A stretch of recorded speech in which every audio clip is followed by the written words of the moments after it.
Santificado seja o seu nome. O que essa frase da oração do Pai Nosso tem a ver com uma forma com que a gente louva a Deus? Fica aqui para descobrir.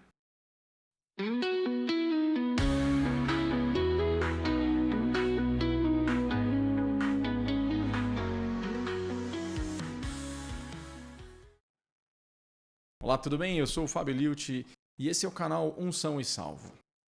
Esse aqui é o segundo vídeo da série de pregações que a gente tem feito a respeito da oração do Pai Nosso, do Tim Keller.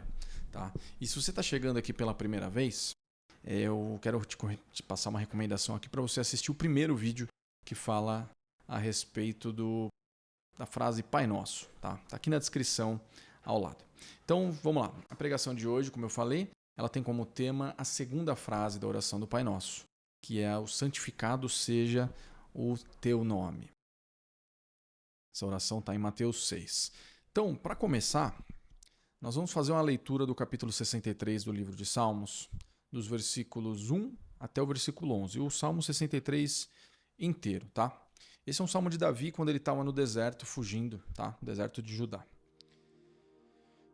Então, vamos começar a leitura. Ó Deus, Tu és meu Deus, eu te busco de todo o coração. Minha alma tem sede de Ti. Todo o meu corpo anseia por Ti, nesta terra seca, exausta e sem água. Eu te vi em Teu santuário e contemplei Teu poder e Tua glória. Teu amor é melhor que a própria vida. Com os meus lábios eu Te louvarei. Sim, Te louvarei enquanto eu viver. A Ti em oração levantarei as mãos. Tu me satisfazes mais que um rico banquete, com cânticos de alegria eu Te louvarei. Quando me deito, fico acordado pensando em Ti, meditando a Teu respeito a noite toda. Pois Tu és o meu auxílio. À sombra de Tuas asas, canto de alegria. Minha alma se apega a Ti. Tua forte mão direita me sustenta. Aqueles, porém, que tramam me destruir, descerão às profundezas da terra, morrerão pela espada e servirão de comida para os chacais. O rei, contudo, se alegrará em Deus. Todos que juraram falar a verdade o louvarão, mas os mentirosos serão calados. Amém. Essa é a palavra do Senhor.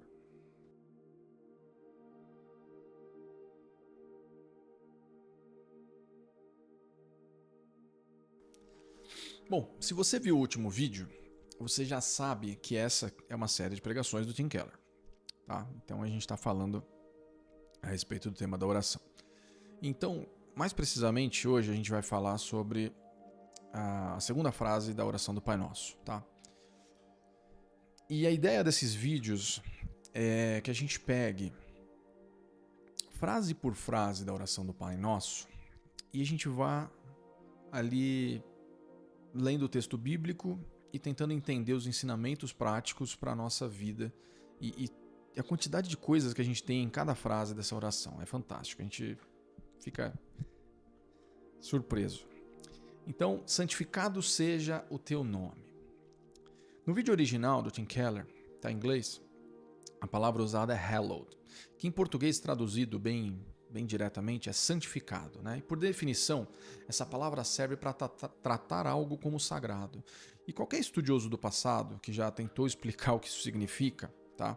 Se a gente pegar aí o exemplo de Santo Agostinho, ou de Lutero, ou até mesmo do João Calvino, normalmente esses cristãos daquela época, eles falavam que santificar significa tratar Deus como sendo tão glorioso, tão santo, tão infinitamente majestoso, belo, quanto ele realmente é. É tratar Deus da forma tão gloriosa e grandiosa quanto ele realmente merece, quanto ele realmente é. João Calvino tem um comentário sobre a oração do Pai Nosso, e quando chega na parte do santificado seja o teu nome, ele diz que ao dizer essa frase, a gente tem que ser e a gente tem que ter todo o nosso coração cativado de admiração por Deus. Então, santificado seja o teu nome, significa louvar e adorar a Deus. Significa ser cativado, ser surpreendido, ser preenchido pela gratidão de quem Deus é e pelo que Ele fez por nós, tá? Mas como é que a gente faz então? Como é que a gente consegue fazer tudo isso? Como a gente consegue louvar a Deus, adorar a Deus nessa plenitude toda, né? E olhando aqui para o Salmo 63, que a gente leu agora há pouco, é um salmo muito famoso de louvor do rei Davi, a gente vê no versículo 4 que ele diz assim: eu te louvarei enquanto eu viver. E a princípio, essa parece ser uma frase que é simplesmente um elogio, só um ato de louvor comum, né? Uma exaltação a Deus. Eu te louvarei enquanto eu existir. Mas na verdade, ela é muito mais do que somente um elogio, somente uma frase de exaltação a Deus. Então eu vou te dar 5 exemplos, 5 aspectos que vão te ajudar a entender melhor o que é o louvor de fato, tá? Eu quero trazer esses 5 aspectos aqui. Esses 5 pontos são imprescindíveis para a gente entender e aplicar na nossa vida de maneira correta o louvor e a adoração. Então esses 5 pontos são: pensar, expressar, avaliar, contemplar e descansar. Essas coisas vão te ajudar a santificar o nome de Deus da maneira que a gente foi feito para santificar. Então, em primeiro lugar, pensamento, pensar. A primeira coisa que a gente vê aqui no texto é que Davi, ele não está somente louvando a Deus. Tipo, olha Deus, você é maravilhoso. Não, primeiro ele está analisando, ele analisa. Ele enumera todas as glórias de Deus que ele vê, ele faz toda uma análise. E aí ele diz: eu vejo o seu poder, eu vejo a sua glória, eu vejo o seu amor. Ele está detalhando. E a razão pela qual todo louvor começa assim, ou deveria começar dessa maneira, com a gente dividindo, né, em detalhes, enumerando, fazendo uma lista das glórias de Deus, é porque o louvor ele está totalmente ligado ao amor. E quando a gente se apaixona por alguém, por exemplo, a nossa mente ela fica o tempo todo ocupada em pensar ou em admirar em tudo que aquela pessoa tem de bom, não é mesmo? A gente é específico, então a gente sabe o que faz a gente gostar daquela pessoa. Tem uma poetisa britânica chamada Elizabeth Barrett Browning e ela tem um soneto de número 43 e esse soneto numa parte diz: como eu te amo, deixe-me contar as maneiras. E ela vai enumerando os motivos do amor nela nesse soneto. E se você parar para pensar, essa é a linguagem do amor. É muito mais do que elogiar a beleza ou qualquer atributo isolado. Amar é deixar eu te contar os motivos porque eu te amo. Se você tem mais idade, assim como eu, com certeza você vai se lembrar de um filme, que o filme chama O Dia da Marmota, com Bill Murray. Deve ser dos anos 80 ou 90. O personagem, ele é um mocinho, ele fica preso no espaço e no tempo ali no mesmo dia. Ele tem que repetir aquele dia todo dia, indefinidamente. E é claro que durante a trama ele se apaixona por uma menina, que é a mocinha, e ele passa ali meses, dias, anos naquela situação, repetindo o mesmo dia, sabendo tudo o que ia acontecer exatamente. E é apaixonado pela menina, né? E cada dia que passa ele se apaixona mais. Vai conhecendo tudo sobre ela e mesmo sabendo que ela não vai lembrar dele no dia seguinte, ele continua com aquele amor impossível. Mas chega um dia que ele não aguenta mais e ele tenta se declarar para ela. E ele diz para ela o quanto ele ama, assim.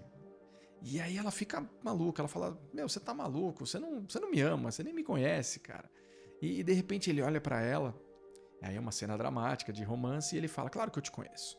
Você gosta de barcos, mas você não gosta do mar. Você gosta de ir no lago, na beira da montanha no inverno e no verão, e você adora a poesia francesa. Você também é muito generosa, você é gentil com as crianças e com os estranhos, com as pessoas mais velhas, e quando você tá na neve, e o filme se passa na época do inverno, você parece um anjo. E aí, lógico, ela fica ali extasiada, né? Então você vê como ele diz ali, ele não diz somente eu te amo, ele fala: ó, tá aqui a lista do porquê que eu te amo, eu te conheço, eu sei quem você é. Ele tá ouvindo, ele tá analisando, ele tá listando as qualidades que essa pessoa tem e que atraem a ele. Então, à medida que essa lista cresce, agora falando da gente, esse sentimento ele vai crescendo no nosso coração, tá? E proporcionalmente, o amor por aquela pessoa, nosso amor para com Deus, ele aumenta também. E isso é o resumo do louvor. A primeira coisa que a gente precisa fazer, então, é uma lista. A gente tem que ter 5, 10, 15, 50, 100 coisas que nos encantam em Deus. A gente tem que parar para analisar. Então, quando a gente ora, a gente não simplesmente fala, Senhor, eu te louvo. Ou Deus, o Senhor é o Deus de amor. Na verdade, a gente tem que mais ou menos, falar assim, ó, Senhor, eu te louvo, Deus, porque o Senhor é um Deus de amor, mas é um amor que custou caro. Você pensou nisso para falar? Porque custou caro. O que o Senhor fez por mim não foi de graça. É um amor que eu não mereço. É um amor de sabedoria. É um amor duro que me disciplina, me repreende quando eu preciso. Mas também é um amor incondicional. É um amor maravilhoso. E você vê, você vai listando as coisas nesse exemplo, entendeu? A gente vê que cada uma dessas coisas ela tem um aspecto diferente. É um presente diferente. É uma dádiva. É um atributo diferente que a gente consegue enxergar em Deus. Tá?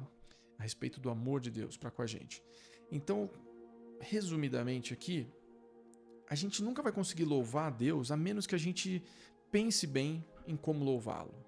A menos que a gente faça uma reflexão, uma recordação, faça uma listinha mental daquilo que Deus nos faz sentir atraído por Ele. Então, primeiro a gente pensa, tá? Primeiro ponto. Nosso segundo ponto, a gente precisa se expressar. Então, não basta só a gente ver a glória de Deus e fazer uma listinha, né, do que a gente vê e do que tudo que é maravilhoso. A gente tem que articular esses itens, a gente tem que declarar, a gente tem que se expressar. Voltando aqui para o texto, Davi diz, meus lábios te glorificarão. Ele também diz em outra parte o seguinte, com lábios cantantes minha boca te louvará, em teu nome levantarei minhas mãos. Então você vê que ele não está simplesmente pensando, listando, né, fazendo aquela listinha das glórias de Deus, mas ele também está se expressando.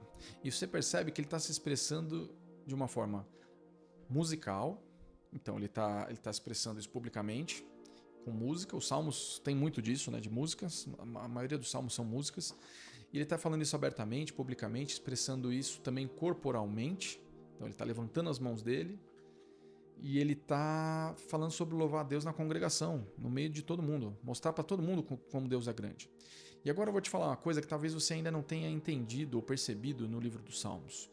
Os salmos de louvor, normalmente eles não ensinam a gente só louvar a Deus de coração, embora isso, claro, isso seja louvar a Deus, é claro que é. Mas vamos refletir junto aqui.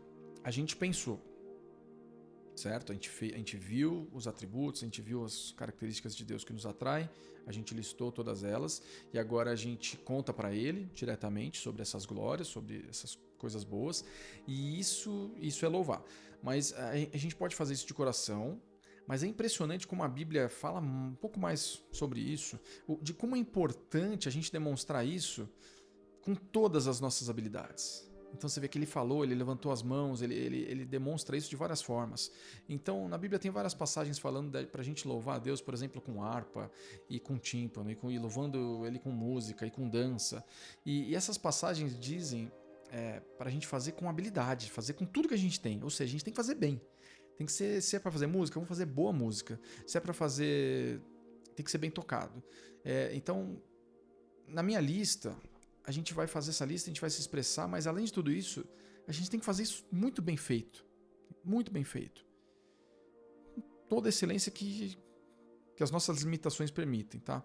Na pregação original, Tim Keller, ele fala que a gente não tem como entender o louvor, propriamente dito, especialmente o que a Bíblia diz sobre o louvor, a menos que a gente leia um ensaio do C.S. Lewis. E é um capítulo do livro dele que chama Reflexões sobre os Salmos. É uma palavra de louvor, ele explica a respeito do louvor. E nessa passagem, o C.S. Lewis conta, quando ele se tornou um cristão, ele fala que quando ele se converteu, ele ficou um pouco desanimado com o fato de que Deus está sempre pedindo para a gente adorar Ele, para as pessoas louvarem e engrandecerem Ele. E na cabeça do C.S. Lewis, isso era muito vaidoso da parte de Deus, ele não entendia, ele achava que, é como se você estivesse conversando com aquela pessoa chata, por exemplo, e você fala um pouco de você e de repente ela te corta e ela começa a falar sobre ela, entendeu? Se exaltar e falar de como ela é boa, de como ela faz tudo muito bem. E você aguenta um pouquinho, mas depois de um tempo você quer fugir daquela conversa, você quer meter o pé dali porque é uma pessoa chata, inconveniente, né? Então ninguém aguenta esse tipo de gente. E o C.S. Lewis, ele se perguntava ali no começo da conversão dele, por que a gente deveria lidar com Deus de maneira diferente? Pô, esse cara é egocêntrico, né? E aí ele continua, né? A caminhada de fé dele, ele vai ganhando maturidade, ele vai entendendo e passando por essa fase de amadurecimento, né? De pensar que Deus era vaidoso por estar sempre pedindo para ser louvado. Ele fala que chegou uma hora que ele entendeu como é que funciona o louvor. E ele diz assim: o que não tinha entendido é que quando você gosta de alguma coisa, a alegria que essa coisa te dá, ela transborda espontaneamente em elogios, em louvor. Então, seguindo essa lógica, se você escuta, por exemplo, uma música que você gosta muito, você passa a ouvir ela o tempo todo porque você amou aquela música, você muito provavelmente vai divulgar e vai indicar essa música para outras pessoas, para os amigos que você tem. E você vai falar para eles o quanto você gosta, as coisas que fazem você gostar, entendeu? Então, se você visita um lugar bonito, por exemplo, você vai dizer para alguém quanto aquele lugar é bonito, quanto te agradou, e você vai enumerar todos os adjetivos e você vai indicar para essa pessoa ir lá visitar também, porque você quer que ela sinta a mesma coisa que você sentiu, tá? Você tem esperança da pessoa concordar com você. Mas por quê? O porquê de tudo isso? Então, se você gosta muito de alguém ou de alguma coisa, você meio que se obriga a divulgar, a falar bem daquilo. É quase que um desejo visceral. Você precisa falar as boas novas. Entendeu? É uma necessidade. E ele completa dizendo que a expressão do louvor completa a nossa alegria. E aqui está a citação dele aqui. Nós temos prazer em elogiar o que gostamos, porque o elogio não é apenas a expressão, mas ele completa o prazer. É uma consumação designada. Então, quando Deus pede para a gente glorificar e louvar Ele, Ele está simplesmente convidando a gente para desfrutar dele. A gente não pode alcançar a alegria suprema, a alegria verdadeira, até que a gente tenha essa consciência. E quem é a fonte da nossa alegria? É Deus. Agora eu vou embaralhar um pouquinho a sua cabeça, mas você vai entender. Então, o lance todo não é que a gente gosta de Deus e daí a gente vira para Ele e fala: Senhor, a gente te louva. Na verdade, a gente louva a Deus porque a gente gosta de louvar Ele. É prazeroso para a gente louvar Ele. Mas ainda, na verdade, a nossa alegria só se completa quando a gente louva Ele. E quanto melhor for o nosso louvor, quanto mais elaborado, maior vai ser a nossa alegria e o nosso prazer nisso. Você já sentiu isso alguma vez? Você já sentiu uma emoção muito grande, uma admiração por Deus? Por exemplo, quando você cantou um hino muito bonito, ou uma música de louvor na igreja, ou até na sua casa. Por que você sentiu isso? Porque geralmente as palavras, quando elas são cantadas, elas transmitem melhor aquilo que a gente está sentindo, aquilo que a gente fala. E porque essas palavras estão sendo melhor ditas, você percebe melhor a Deus, você lista melhor as características de Deus e você expressa melhor, você louva a Deus melhor. Tá? E assim, quanto mais excelente for o nosso louvor, mais eloquente as palavras, quanto mais incrível a música, melhor a gente se expressa, mais a gente desfruta da alegria que retorna de Deus. E é um ciclo. Mais os nossos corações se achegam nele e mais ele é honrado. Então, querer um louvor bem produzido, por exemplo, na sua igreja, bem tocado, bem ensaiado, com bons arranjos, não é uma futilidade. Tá? Claro que tem que ser feito da maneira correta. Não é querer ter um show, não é querer também se exibir. Não é para vocês, não é um motivo para vocês esnobar por aí e falar: poxa, minha igreja tem o melhor louvor da terra. A gente está falando de música, por exemplo, por causa do Salmo, mas não se resume só a isso, não. Essa excelência ela serve para todas as áreas da nossa vida. Não é sobre a gente se gloriar de fazer tudo muito bem. Não é para isso. É para a gente louvar com excelência, com toda a nossa habilidade e com alegria, para louvar a Deus, para engrandecer a Deus. Um outro salmo muito bom para a gente exemplificar isso aí é o Salmo 33, que ele diz: entoem para ele um novo cântico, toquem com habilidade e toquem com alegria. Ou seja, para a gente tocar da melhor forma que a gente consegue, mas com alegria, com prazer. Porque quanto mais genuína for a alegria, melhor a gente exalta Deus. Entendeu? melhor a expressão do nosso louvor. E mais Deus é honrado. E quanto mais os nossos corações se envolvem nesse processo, mais alegria isso gera em louvar a Deus. Então, Deus é a razão. Não, essa é a razão pela qual a gente louva a Deus. Sendo assim, Ele é a nossa alegria. Ele quer ser a nossa alegria. Ele deve ser a nossa alegria. Então, antes de tudo, louvor significa a gente pensar, significa a gente analisar, enumerar as glórias de Deus, se expressar com todo o nosso ser, com todas as nossas habilidades. E, em terceiro lugar, a gente vai avaliar. Mas como é que a gente avalia nesse contexto? O que significa avaliar? É botar na balança. Significa, basicamente, a gente somar os valores e comparar eles com outras coisas. Então, por exemplo, se você avalia uma pintura ou um terreno que você vai comprar, você avalia com outros terrenos. Você avalia uma casa, você vai comparar com outras casas e você vai ver qual que tem um peso maior e qual que é melhor. E é isso que está acontecendo no Salmo 63. Olha só, no versículo 3, porque o seu amor é melhor que a vida, meus lábios te glorificarão. Então vamos entender isso aqui. Mas antes, deixa eu te falar uma outra coisa antes. Você já reparou que normalmente nos Salmos, quase todos os Salmos, eles têm títulos dizendo quem os escreveu, a situação em que eles foram escritos, e é exatamente o caso do Salmo 63 aqui que a gente leu. Ele diz que quando Davi estava no deserto de Judá, ele estava fugindo para salvar a própria vida, ele estava sendo perseguido. E ele estava correndo, fugindo, com risco de vida, e durante esse episódio, ele tem uma experiência fantástica do poder de Deus na vida dele, da glória de Deus.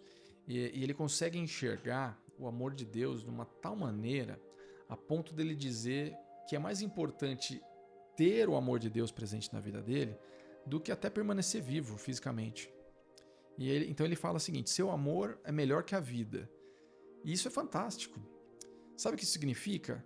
Davi aqui, ele está entendendo, ele está pensando nas implicações daquilo que ele está vendo. Então, para ele, não é que Deus é só um Deus eterno, só um Deus grande, é um Deus que ele sabe que é um Deus que criou todas as coisas, que tem poder e que tem amor e tudo isso. Ele está experimentando. Ele está dizendo que o Deus que ele está louvando, ele é tão maravilhoso, tão satisfatório, que ele não precisa mais temer a morte. Não importa se eu morrer aqui no deserto ou se eu for pego. Morrer para mim agora é lucro, como diria Paulo.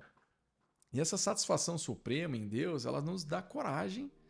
Ela nos dá coragem para a gente enfrentar o que vier. Pode vir o que vier, entendeu? Do bom ou do ruim. Porque se eu tenho um Deus que me satisfaz em todas as circunstâncias, e Paulo também diz isso nos Atos dos Apóstolos, no capítulo 20, no versículo 24, fala, minha vida não vale mais coisa alguma para mim, a menos que eu use para completar a minha carreira e a missão que me foi dada, que é dar testemunho a respeito das boas novas de Jesus, da graça de Deus. Então, o que Davi está realmente dizendo aqui é que é muito mais importante que eu tenha esse amor de Deus na minha vida, dentro de mim, no meu viver, do que eu mesmo viver aqui na Terra. Que é perfeitamente normal eu perder minha vida a qualquer momento, desde que eu tenha o amor de Deus. Ele está realmente pesando, ele está pensando nas implicações da grandeza que vem de Deus. Ele está alinhando toda a vida dele nesse propósito. Então, louvar a Deus significa tratar Deus como se ele fosse tão glorioso, tão maravilhoso quanto ele é. Então, para um Deus tão infinito, tão grande, só nos resta dar literalmente tudo, toda a nossa vida para adorar ele. Então a gente vê a glória dele, a gente expressa a glória dele, a gente traz tudo para a nossa mente, a gente lista, e não só na nossa mente, mas para as nossas emoções, e a gente alinha a nossa vida em torno disso. E aí você diz, se ele realmente é tão bom, ele se torna a nossa fortaleza inabalável, nada mais vai nos assustar. Então olha o que Davi está fazendo, ele louva, o louvor que ele está fazendo não significa somente, ele não enumera sua mente e depois ele expressa. Ele avalia, ele pesa, ele sente o peso das consequências daquilo. Então se Deus é realmente tudo aquilo, todas as outras coisas que eu procuro nessa vida, que Deus pode me dar, não são tão importantes assim. Elas até são, mas sem Deus elas não valem nada. E vivendo assim, a gente já não fica mais tão chateado agora com o rumo da nossa carreira. A gente já não fica mais tão chateado com os nossos relacionamentos abusivos e tóxicos, aqueles que a gente não consegue se livrar. E a gente não se chateia mais com as coisas que estão ao nosso redor. No último vídeo, como a gente viu uma frase de Santo Agostinho que diz que o que realmente faz de você quem você é não é tanto daquilo que você diz ou aquilo que você acredita ou como você se comporta, mas sim o que você ama. Então, se você é um viciado em trabalho, por exemplo, ou se você é constantemente envolvido em relacionamentos tóxicos, problemáticos, ou tem, sei lá, qualquer outra área da sua vida que você não sabe como resolver, como mudar, é porque o cerne daquilo que move as suas motivações, move as suas emoções, os seus amores, ou a gente pode chamar também de ídolos, são seus ídolos, eles têm que ser mudados. É a única maneira. Então, se o que Agostinho está falando aqui for verdade, e eu acho que é, o que faz de você o que você é são os seus amores, são os seus ídolos. Então é somente na adoração que você vai conseguir mudar, tirar esses ídolos, esses amores da sua vida e mudar esses amores. E você vai ter a satisfação plena nessa vida, que é somente em Deus. Porque na adoração, a adoração muda o que a gente ama. Ela muda e ela domina o que a nossa imaginação, o que domina a nossa imaginação, ela muda o que encanta a gente, ela muda o que faz a gente acordar todo dia e levantar da cama. E é no meio dessa adoração verdadeira que a gente se dá conta que todas as outras coisas que estão ao nosso redor, que a gente procura incessantemente, não tem tanto valor. Elas não têm mais tanta importância. Elas não precisam mais me motivar como elas me motivavam antes. E elas não precisam mais consumir a nossa paz, a minha paz.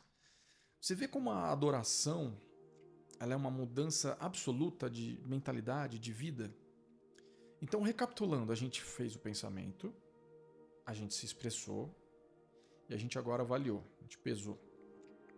Então, eu acho que agora a gente está pronto para ir para outro ponto, que é a contemplação. Vamos contemplar. O texto que a gente leu agora, ele diz: Eu te vi no santuário e contemplei o seu poder e a sua glória. Davi aqui está usando uma linguagem sensorial. O que quer dizer com isso? Quando ele diz, eu contemplei a sua glória, e tu me satisfazes mais do que um rico banquete, por exemplo, não significa necessariamente que ele teve uma visão real, né? Quero dizer, ele até pode ser que ele tenha tido uma visão ali a olho nu, mas é pouco provável que seja esse o caso, tá? O que Davi tá dizendo aqui, basicamente é: Deus, eu sabia do seu poder e da sua glória e do seu amor, mas agora eu estou experimentando de fato isso, todas essas coisas. Então o que ele está dizendo através desse salmo, dessa linguagem sensorial, não é só porque eu te conheço ou conheço o seu amor. O seu amor me parece um banquete para mim, um banquete delicioso. Eu estou degustando isso, me satisfaz. Então isso significa que o verdadeiro louvor ele te dá uma noção da realidade de Deus no seu coração. Então é como a gente já viu agora há pouco, a gente só vai compreender isso tudo de fato se a gente entender e aplicar o que o C.S. Lewis diz lá sobre o louvor no livro dele, as reflexões dos Salmos. O louvor deve dar pra gente uma noção de Deus no nosso coração, uma noção real de Deus no nosso coração. Da mesma forma que o C.S. Lewis ajuda a gente a entender o conceito de louvor, o Tim Keller, no vídeo original, ele diz que ele tem um sermão do Jonathan Edwards. E se você não conhece, o Jonathan Edwards foi um pregador missionário americano, é um dos maiores, considerado como um dos maiores filósofos norte-americanos, tá? E nesse sermão dele, que tem por título Uma Luz Divina e Sobrenatural, nesse sermão ele usa uma ilustração muito famosa. Ele diz que a gente pode dizer racionalmente que o mel é doce para uma pessoa que nunca tenha provado o mel. Então, na verdade, assim, quando uma pessoa ela é boa com as palavras, ela é eloquente, ela consegue descrever com bastante precisão, com bastantes detalhes, a doçura do mel. E ela vai elucidando sobre isso, ela vai explicar como o mel é doce. Então, um pouquinho de eloquência ali a gente consegue transmitir para outra pessoa que nunca conheceu o mel, que nunca provou o mel, esse conhecimento da doçura do mel. Mas, a partir do momento que essa pessoa prova de verdade na língua a sensação do gosto do mel, essa experiência muda. Ela transmite um conhecimento totalmente diferente do que a descrição que foi feita, certo? Então a gente consegue ter uma ideia, racionalmente falando aqui, de que alguma coisa é doce, por exemplo, sem que a gente tenha provado ela. Então o que o Jonathan Edwards está dizendo aqui, ele quis ilustrar com essa historinha do mel, é que a gente pode até ter conhecimento de Deus e da santidade de Deus. Mas outra coisa é a gente sentir, é degustar, provar essa santidade dele. É degustar, provar a presença da santidade dele, provar esse amor. Uma coisa é a gente ter opinião de que Deus é amoroso. A outra coisa é a gente realmente sentir o amor dele na nossa vida. De uma forma tão real que é como se ele estivesse realmente na sua frente ali, te dando um abraço e um beijo, te pegando no colo. Então, no final das contas, a nossa vida não muda a menos que a gente consiga parar para pensar, para se expressar, para avaliar e para contemplar esse Deus maravilhoso que a gente serve. Às vezes pode acontecer de levinho, num culto, na sua casa, às vezes pode vir uma emoção que te toma com tudo e você cai em prantos no chão, e às vezes nem acontece. Mas não tem outro jeito. A única maneira de você chegar nesse lugar onde seu coração fica extasiado, fica livre dos seus medos, fica livre dos seus vícios, de todas as coisas que te distraem nessa vida, é quando você consegue ver, sentir essa beleza de Deus e sentir todo esse amor dentro do seu coração. E na verdade eu quero ir um pouquinho além. A diferença entre um cristão verdadeiro e uma pessoa religiosa, o cristão nominal, é essa daqui. É meio pesado, eu sei, mas quem disse foi o Tim Keller, tá? Mas eu concordo. Porque o cristão nominal, ele ora também. Mas geralmente ele não louva. E como é que é isso aí? Quando eu digo louva, é dessa maneira que a gente tá aprendendo aqui hoje, tá? Então a gente pensa, expressa, avalia, contempla e eu vou te explicar o porquê. O religioso, o cristão nominal, ele consegue, nas orações dele, confessar os pecados, por exemplo. Porque na oração de confissão, todo mundo quer perdão, inclusive o crente nominal. Ele também consegue fazer pedidos, né? Porque na oração da petição, essa pessoa vai pedir por saúde, por ajuda, por proteção, por bens materiais, por bênçãos, enfim. Quando o assunto é louvor, aí é outra coisa. O louvor verdadeiro, isso requer da gente que a gente queira Deus por quem Ele é. E a maioria das pessoas não dedica muito tempo louvando a Deus da maneira correta. Porque se for para falar a realidade, nu e cru, a maioria das pessoas são mercenárias da fé. Elas pedem perdão para se safar da condenação, mesmo sem de fato terem se arrependido. E elas pedem milhares de bênçãos, bens materiais, elas pedem futilidades, pedem luxos, pedem proteção, pedem saúde, glórias e por aí vai. Mas a adoração, o louvor verdadeiro, nada mais é do que um Deus, eu te amo por quem você é, não pelo que o Senhor pode me dar. Imagina que você acabou de se casar. E aí o seu cônjuge te pergunta, meu amor, por que você me ama? Por que você se apaixonou? Por que você casou comigo? E aí você responderia assim, bem, em primeiro lugar, meu amor, eu te amo por causa de todo o network que você me proporcionou. Por sua causa eu consegui muitas coisas no meu trabalho. Eu consegui uns negócios muito bons aí por causa das portas que você me abriu, que você é muito influente. E também eu queria te dizer que antes da gente se casar eu fiz uma pesquisa e eu descobri que aquele seu tio lá, que tá muito velho, ele é rico pra caramba. E ele não tem filhos, ele tá pra morrer. E ele vai te dar tudo o que ele tem, porque você é a única herdeira que vai estar no testamento dele. Então basicamente é por isso que eu te amo, meu amor. É por isso que eu te quero, é por isso que a gente casou. E aí ela vai ficar indignada, ela ou ele, né? Eu tô falando ela porque eu sou homem. Mas essa pessoa vai ficar indignada, vai falar: peraí, o que tá acontecendo aqui? Você não me ama coisa nenhuma. O que você tá interessado é no meu dinheiro, você tá interessado no que eu tenho para te oferecer. E isso é basicamente o que muitos cristãos fazem nas orações diariamente com Deus. É meio pesado, mas é verdade. Então, mas então o que significa a gente amar alguém de verdade? Significa que você ama a pessoa somente por quem ela é. E não pelas coisas que ela pode te proporcionar. Não pelo status que ela pode te dar. Não pelo sexo que ela pode te dar. Mas somente por quem ela é de fato. Isso é o amor genuíno. E esse é o único tipo de relacionamento capaz de mudar o seu coração, de expulsar os seus medos e as suas angústias e as preocupações. É porque Deus, porque o amor de Deus é presente, é real. Significa de verdade para você. E agora não é o Tim Keller falando, mas 100% o Fábio aqui, tá? Se amar de verdade é gostar de alguém como ela realmente é, em si mesmo, como Deus consegue amar a gente, sendo que a gente é tão terrível? E aí que essa alegria deveria estar transbordando no seu coração nesse momento. Quando a gente tem Jesus, Deus te ama porque para Ele agora você é como Jesus. E Ele deposita 100% do amor dele, aquele amor gigantesco, infinito dele, em você, em mim. Se isso não pira a sua cabeça, se isso não faz seu coração transbordar de alegria, meu irmão, alguma coisa está muito errada com você. Pensa bem.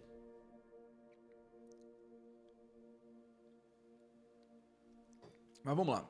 Como a gente consegue isso tudo? Como a gente realmente faz isso acontecer? Como eu disse, a marca do verdadeiro cristão é basicamente essa. A gente não lidar com Deus de uma maneira mercenária. Onde a gente simplesmente só pede e Ele dá pra gente as coisas que a gente pede. Mas sim quando a gente é capaz de realmente enxergar a beleza de Deus e amar Ele por quem realmente Ele é. Deu pra entender? Então, para finalizar o quinto ponto, agora o quinto ponto. O quinto ponto é o ato de louvar. No ato de louvar, a gente precisa ter uma experiência de graça imerecida, de salvação. A gente precisa ter aquele uau. A gente precisa se lembrar de como se deu a nossa salvação. A gente tem que lembrar que a nossa salvação se deu exclusivamente pela graça. Ela é totalmente imerecida.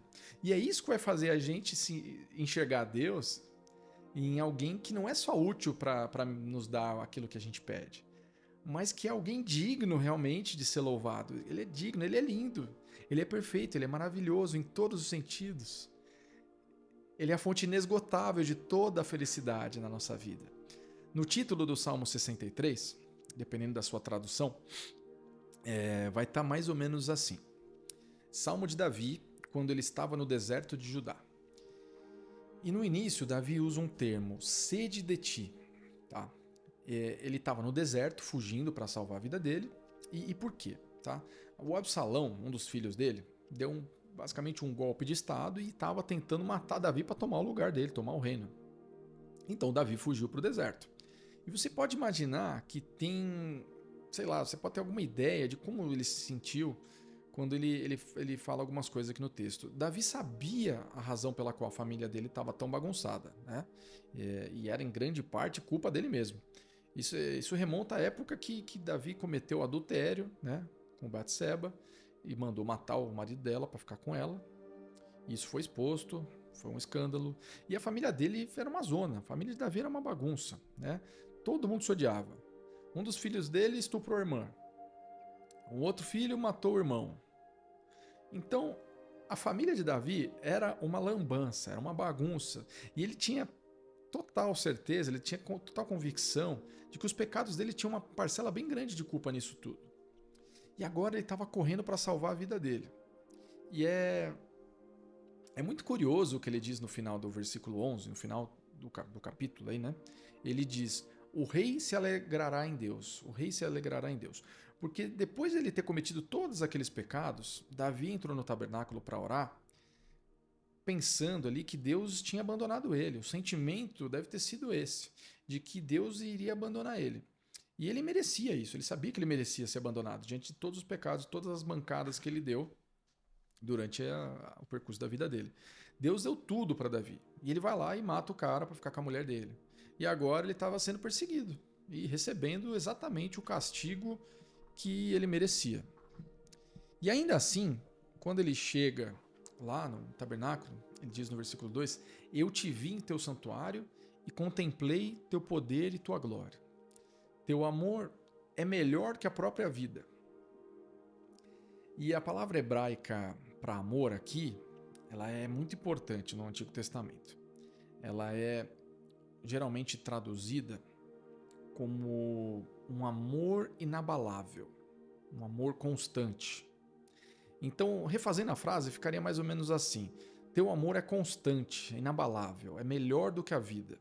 Meus lábios te glorificarão. Então é um amor inabalável. Significa que é um amor incondicional. Um amor de confiança, um amor que é comprometido, ó. Tamo junto, ninguém larga a mão de ninguém. E é um amor que é imerecido, porque Davi aqui não merecia esse amor. E ele fica surpreso, ele é surpreendido com a resposta de Deus. Ele consegue encontrar Deus ali naquele momento. Ele consegue ter a sensação da presença de Deus, daquele amor inabalável, e é derramado isso no coração dele naquele momento. E ele não consegue acreditar. Ele fica surpreso, porque depois de tudo que ele fez, por que você ainda está comigo, Deus? Por que você ainda me abençoa? Por que você ainda me ama? Ele não estava entendendo. Eu falei, como assim? Eu não mereço, né? Que graça é essa que está se derramando sobre mim? E é por isso que no final do versículo 11 é tão interessante o que ele fala, porque ele diz: o rei se alegrará em Deus. E ali, ele ainda era o rei de Israel, mas ele achava que ele ia perder o trono. E talvez, antes de sentir a presença de Deus, né, ele sentia que Deus tinha abandonado ele e que ele ia perder o reinado, assim como Saul perdeu antes dele, né? Mas quando ele sentiu essa presença e o perdão de Deus ali, esses medos, o medo da morte, o medo de sofrer a violência, de perder o reino, foram todos embora, acabou. Nessa frase ele consegue reafirmar a identidade dele. E aqui Davi está dizendo: Deus ainda está comigo e eu ainda sou o rei. E ele tem uma experiência de graça, ele tem uma experiência de uau, o que aconteceu aqui? Mas